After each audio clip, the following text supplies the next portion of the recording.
Hello ನಮಸ್ಕಾರ friends, ಎಲ್ಲರೂ ಚೆನ್ನಾಗಿದ್ದಾರೆ ಅಂತ ಅನ್ಕೋತಾ ಇದ್ದೀನಿ. ಇವತ್ತು ಮತ್ತೆ ಒಂದು ಹೊಸ ರೆಸಿಪಿಯೊಂದಿಗೆ ನಿಮ್ಮ ಮುಂದೆ ಬಂದಿದ್ದೀನಿ.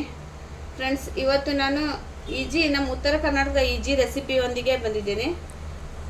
ಇದನ್ನು ಬೆಳಗಿನ ನಾಷ್ಟಾಕ್ಕಂತ ನಮ್ಮ ಕಡೆ ಫೇಮಸ್ಸು. ಅದು ದಪಾಟಿ ಅಂತ ನಮ್ಮ ಕಡೆ ಕರೀತಾರೆ, ನಿಮ್ಮ ಕಡೆ ಏನು ಕರೀತಾರೆ ಅಂತ ಗೊತ್ತಿಲ್ಲ. ನೀವು ಜೋಳದ ವಡ ಅಂತ ಅನ್ಕೋಬೋದು, ಮತ್ತು ಬೇರೆ ಏನಾದರೂ ನಿಮ್ಮ ಕಡೆ ಇದ್ದರೆ ಕಾಮೆಂಟ್ ಮಾಡಿ. ಇದಕ್ಕೆ ಬೇಕಾಗಿರೋ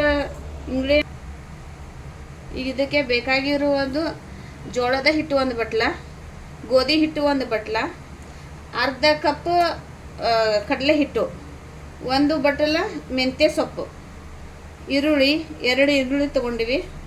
ಇದಕ್ಕೆ ನಮ್ಮ ಕಡೆ ಮಸಾಲೆ ಖಾರ ಅಂತ ಫೇಮಸ್ ಇರುತ್ತೆ, ಆ ಮಸಾಲೆ ಖಾರ ತೊಗೊಂಡಿದ್ದೀನಿ. ಜೀರಿಗೆ, ಅಜ್ವಾನು ಇಷ್ಟನ್ನು ಎಲ್ಲ ಒಂದು ಪಾತ್ರೆ ಒಳಗೆ ಹಾಕಿ ಚೆನ್ನಾಗಿ ಮಿಕ್ಸ್ ಮಾಡ್ಕೊಳ್ಳೋಣ. ಗೋಧಿ ಹಿಟ್ಟು, 1 ಬಟ್ಟಲು ಗೋಧಿ ಹಿಟ್ಟು, ಅರ್ಧ ಬಟ್ಟಲು ಕಡಲೆ ಹಿಟ್ಟು, ಇದಕ್ಕೆ 1 ಬಟ್ಟಲಾಗೋಷ್ಟು ಮೆಂತ್ಯ ಸೊಪ್ಪು ಸಣ್ಣದಾಗಿ ಕಟ್ ಮಾಡ್ಕೋಬೇಕು ಫ್ರೆಂಡ್ಸ್. ಇದನ್ನ ಅದಕ್ಕೆ ಚಿಕ್ಕದಾಗಿರೋ ಒಂದು 3 ಈರುಳ್ಳಿನ ಕಟ್ ಮಾಡ್ಬೇಕು ಇಟ್ಕೊಂಡೇನಿ.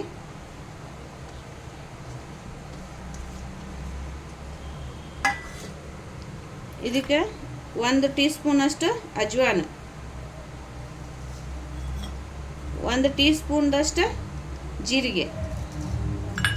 ಇದಕ್ಕೆ ನಿಮ್ಮ ಖಾರಕ್ಕೆ ಅನುಗುಣವಾಗಿ ಇದಕ್ಕೆ ಖಾರ ಹಾಕ್ಕೋಬೇಕು. ಹಸಿ ಖಾರ ಆದರೂ ಮೆಣಸಿಕಾಯಿ ಆದರೂ ಹಾಕೊಂಡ್ರು ಬರುತ್ತೆ ಫ್ರೆಂಡ್ಸ್. ನಮ್ಮ ಕಡೆ ಇದು ಉತ್ತರ ಕರ್ನಾಟಕದಾಗ ಇದಕ್ಕೆ ಮಸಾಲೆ ಖಾರ ತುಂಬ ಫೇಮಸ್ಸು. ಇದಕ್ಕೆ ಟೇಸ್ಟು ಚೆನ್ನಾಗಿ ಬರುತ್ತೆ. ಇದು ಹಾಕಿದರೆ ಮಸಾಲೆ ಖಾರ ನಮ್ಮ ಟೇಸ್ಟಿಗೆ ತಕ್ಕಾಗಿ ಹಾಕೊಳ್ತಾ ಇದ್ದೀನಿ. ಇದಕ್ಕೆ ರುಚಿಗೆ ತಕ್ಕಷ್ಟು ಉಪ್ಪು,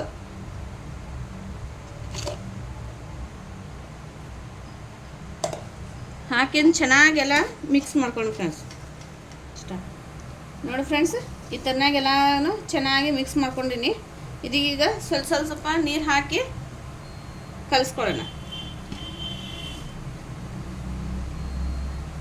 ನೋಡಿ ಫ್ರೆಂಡ್ಸ್, ಇದಕ್ಕೆ ಎಲ್ಲ ಮಿಕ್ಸ್ ಮಾಡಿ ನೀರು ಹಾಕಿ ಚೆನ್ನಾಗಿ ಕಲಿಸ್ಕೊಂಡು ಇಟ್ಕೊಂಡಿನಿ. ಇದನ್ನು 2 ನಿಮಿಷ ಬಿಟ್ಬಿಡ್ಬೇಕಿರುತ್ತೆ, ಚೆನ್ನಾಗಿ ನೆನ್ಕೋಬೇಕಿದ್ದು 2 ನಿಮಿಷ. ಅಷ್ಟರಲ್ಲಿ ನಾವು ತವೆನ ಕಾಯಕ್ಕೆ ಇಟ್ಕೊಳ್ಳೋಣ. ಹಲೋ ಫ್ರೆಂಡ್ಸ್, ಈ ಥರನಾಗಿ ಒಂದು ಪೇಪರ್ ತೊಗೊಳ್ರಿ. ನಿಮ್ಮ ಹತ್ರ ಹೋಳಿಗೆ ಸೀಟ್ ಇರುತ್ತಲ್ಲ, ಅದ್ರ ಮೇಲೆ ಮಾಡಿದರೂ ಚೆನ್ನಾಗಿ ಬರುತ್ತೆ. ನಮ್ಮ ಹತ್ರ ಅದು ಅವೈಲೇಬಲ್ ಇಲ್ಲ, ಅದಕ್ಕೆ ಈ ಥರನಾಗಿ ಒಂದು ಪ್ಲಾಸ್ಟಿಕ್ ತೊಗೊಂಡಿವಿ. ಇದಕ್ಕೆ ಸ್ವಲ್ಪ ಎಣ್ಣೆ ಹಚ್ಚಬೇಕು. ಎಣ್ಣೆ ಹಚ್ಚಿ ಇದು ಉಳ್ಳಿ ತೊಗೊಂಡು ಈ ಥರನಾಗಿ ಒಂದು ಚಿಕ್ಕದು ಉಳ್ಳಿ ಮಾಡಿಕೊಂಡು ಇದನ್ನು ಇದ್ರ ಮೇಲೆ ಇಟ್ಕೊಂಡು ಇದ್ರ ಮೇಲೆ ವಾಪಸ್ ಪೇಪರ್ ಒಂದು ಹೊಳೆಸ್ಕೊಂಡು ಇದನ್ನು ನೀಟಾಗಿ ಲಟ್ಟಿಸ್ಕೋಬೇಕು. ತುಂಬ ತೆಳ್ಳಗೂ ಮಾಡಬಾರ್ದು, ತುಂಬ ದಪ್ಪಗೂ ಮಾಡಬಾರ್ದು, ಈ ಥರನಾಗಿ ಮಾಡಬೇಕು ಫ್ರೆಂಡ್ಸ್. ಮನೆಯೊಳಗೆ ಒಬ್ಬರು ಮೆಂತ್ಯ ಸೊಪ್ಪು ತಿನ್ನೋರು ಇಲ್ಲ, ಅವ್ರಿಗೆ ಈ ಥರನಾಗಿ ಮಾಡಿಕೊಟ್ರೆ ಆರಾಮಾಗಿ ತಿನ್ಕೊತಾರೆ. ಅದಕ್ಕೆ ಸ್ವಲ್ಪ ಎಣ್ಣೆ ಹಾಕ್ಕೊಂಡು ಇದನ್ನು ಇದ್ರೊಳಗೆ ಹಾಯ್ಕೋಬೇಕು. ಮಾಡ್ತೀನಿ, ನೋಡ್ಕೊಳ್ಳಿ.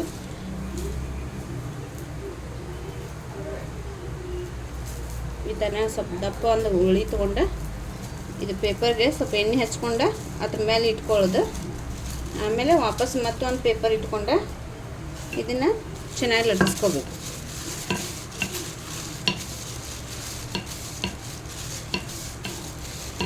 ಈ ಥರ ಲಟ್ಸೋದ್ರಿಂದ ಎಲ್ಲ ಕಡೆ ಒಂದೇ ಲೆವೆಲ್ ಬರುತ್ತದೆ.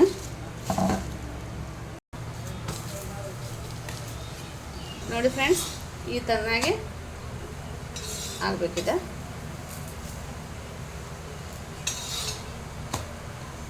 ಈಗ ಚೆನ್ನಾಗಿ ಬೆಂದೈತಿ. ಇದನ್ನು ತೆಗೆದು ಜಾಸ್ತಿ ಕ್ರಿಸ್ಪಿ ಬೇಕಾದ್ರೆ ಇದಕ್ಕೆ ಸ್ವಲ್ಪ ಅಕ್ಕಿ ಹಿಟ್ಟು ಮಿಕ್ಸ್ ಮಾಡ್ಕೋಬೇಕ್ರಿ, ಅದು ಜಾಸ್ತಿ ಕ್ರಿಸ್ಪಿಯಾಗಿ ಬರ್ತಾವ್ರು. ಇದನ್ನು ಒಂದು ಪ್ಲೇಟ್ನಾಗ ಸರ್ವ್ ಮಾಡ್ಕೊಂಡು ನೋಡಿ ಫ್ರೆಂಡ್ಸ್. ಮತ್ತೊಂದು ಹಾಕೊಂಡು ತೋರಿಸ್ತೀನಿ. ಇದಕ್ಕೆ ಇನ್ನೊಂದು ಸ್ವಲ್ಪ ಆಯಿಲ್ ಹಾಕ್ರಿ. ಜಾಸ್ತಿ ಆಯಿಲು ಹತ್ತಂಗಿಲ್ಲ ರೀ, ಟೇಸ್ಟು ಚೆನ್ನಾಗಿ ಬರುತ್ತವ್ರಿ. ಇವ್ರು ಸಣ್ಣ ಮಕ್ಕಳಿಗಿಂತ ತುಂಬ ಇಷ್ಟ ರೀ. ಇವ ಬೆಳಗಿನ ನಾಷ್ಟಾಕು ಬೇಗನೂ ಆಗುತ್ತೆ ರೀ, ಮತ್ತು ಟೇಸ್ಟ್ ನಮ್ಗೆ ಆರೋಗ್ಯಕರವಾಗಿಯೂ ಸಿಗ್ತೈತೆ ರೀ. ಇದು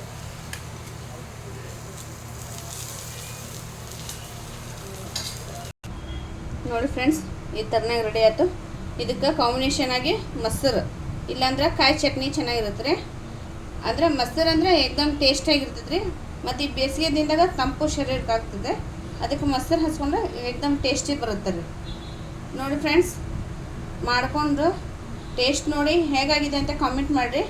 ಲೈಕ್ ಆ್ಯಂಡ್ ಶೇರ್ ಮಾಡಿರಿ. ನಿಮ್ಮ ಫ್ರೆಂಡ್ಸ್ ಆ್ಯಂಡ್ ಫ್ಯಾಮ್ಲಿಗೆ ಶೇರ್ ಮಾಡಿರಿ ಫ್ರೆಂಡ್ಸ್.